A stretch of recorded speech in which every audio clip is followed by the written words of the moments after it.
radio-télévisée du 24 septembre 1991, le président de la République, le maréchal Mobutu Sese Seko, a présidé ce mercredi 25 septembre 1991 en scellé une réunion extraordinaire du Conseil des ministres. Un seul point figurait à son ordre du jour, à savoir l'examen des mesures d'urgence à prendre à la suite des actes de pillage et de vandalisme perpétrés à Kinshasa et dans certains centres du pays le 23, le 24 septembre 1991 par quelques éléments de phase auxquels s'est jointe une partie des civils. Après avoir rappelé le bilan provisoire de cette catastrophe, aussi bien sur le plan économique, financier que social, avec comme conséquence immédiate le chômage, la famine et d'une manière générale le délabrement du tissu économique du pays, le chef de l'État a invité le gouvernement à arrêter les mesures qui s'imposent en vue d'atténuer tant soit peu les effets néfastes du sinistre ainsi créé. Après un long débat, le Conseil des ministres a pris les mesures ci-après. Au plan de la sécurité, un couvre-feu est décrété à partir de jeudi 26 septembre 1991 sur toute l'étendue de la ville de Kinshasa et dans tout le centre de l'intérieur du pays affecté par ces événements, et ce, de 20h à 5h du matin. Les agents de l'ordre ont reçu l'ordre de tirer en cas de résistance à leur sommation. Le gouvernement enjoint à toute personne qui détient indûment une arme, des munitions, des tenues militaires, de les restituer sans délai aux autorités militaires de leurs zones respectives. À cet effet, le gouvernement invite, pour l'intérêt de la sécurité publique, la population à dénoncer quiconque n'obtempérerait pas à cette mesure. De même, le Conseil des ministres en appelle au patriotisme et à la conscience de ceux qui se sont accaparés des biens d'autrui, de les restituer sans délai aux autorités municipales de leurs ressorts respectifs. Les récalcitrants subiront la rigueur de la loi. En tout état de cause, le gouvernement a déjà pris toutes les mesures nécessaires en vue de renforcer la sécurité des personnes et de leurs biens, tant au niveau des nationaux qu'à celui des étrangers ayant choisi les Zaïre comme leur seconde patrie. Au plan économique et social, malgré l'impact négatif de ces événements sur les recettes douanières, fiscales, administratives et domaniales, le gouvernement a mis sur pied un plan d'urgence visant à approvisionner le pays en produits alimentaires et pharmaceutiques de première nécessité.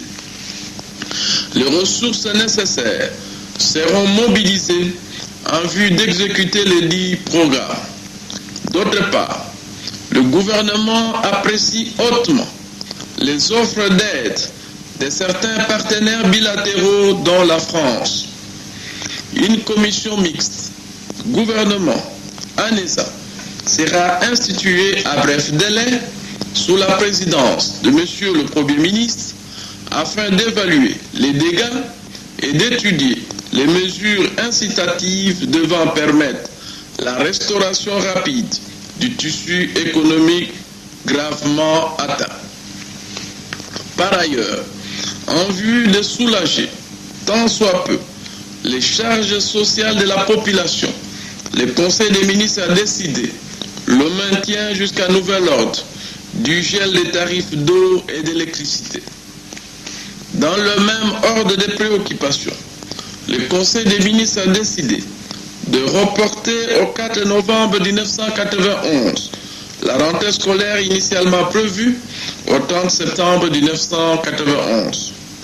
En ce qui concerne la situation des éléments des forces armées zaïroises, le gouvernement confirme, comme l'a déjà indiqué le chef d'état-major général de phase, que les dispositions nécessaires ont été prises pour améliorer leurs conditions sociales.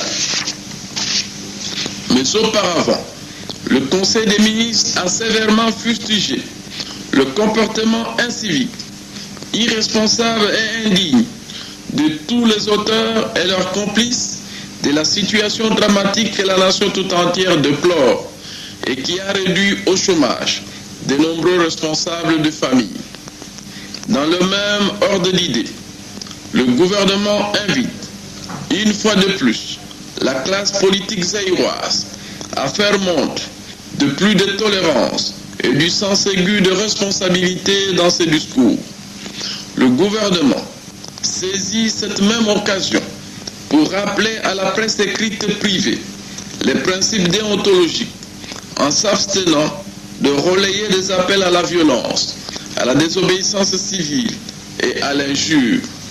Cet état des choses a, sans nul doute, contribué à l'explosion de la violence. Ainsi que l'a annoncé le chef de l'État dans son important message à la nation, le gouvernement réaffirme sa foi au processus démocratique en cours et souhaite à cet effet que les travaux de la conférence nationale souveraine se poursuivent dans un esprit de fraternité, de respect mutuel et de la légalité.